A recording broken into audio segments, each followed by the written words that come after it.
West பெங்காலில் மொத்தம் 4000 EVM மிஷின்கள் திட்டமிட்டு எரிக்கப்பட்டிருக்கு.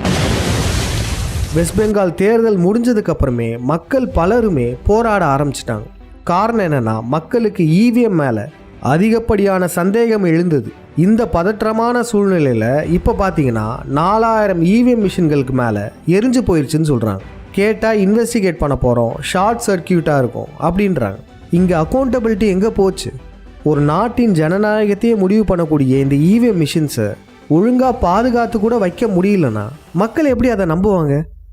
ஒரு இவிஎம் மிஷினுடைய விலை என்ன தெரியுமா? பேலட் யூனிட் அது மட்டும் 7900 ரூபா, கண்ட்ரோல் யூனிட் 9800 ரூபா, விவிபேட் இருக்குல்ல அது 16100 ரூபா.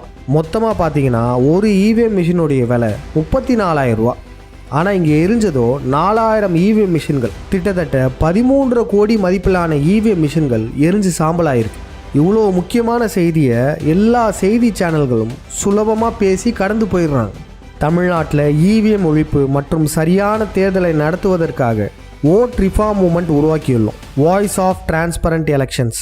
இந்த ரிஃபார்ம் மூமெண்ட் மூலமாக என்ன பண்ண போகிறோன்னா, நடக்கவிருக்கும் இடைத்தேர்தலில் 400 வேட்பாளர்களை நிறுத்த உள்ளோம். ஒரு தொகுதியில் 400 வேட்பாளர்களை நம்ம நிப்பாட்டினோன்னா நிச்சயமாக அந்த இடத்துல இவிஎம் மிஷினுக்கு பதிலாக வாக்குச்சீட்டு முறையை அமல்படுத்தியே ஆகணும். நாம் எல்லாரும் சேர்ந்து தான் மாற்றத்தை கொண்டு வர முடியும்.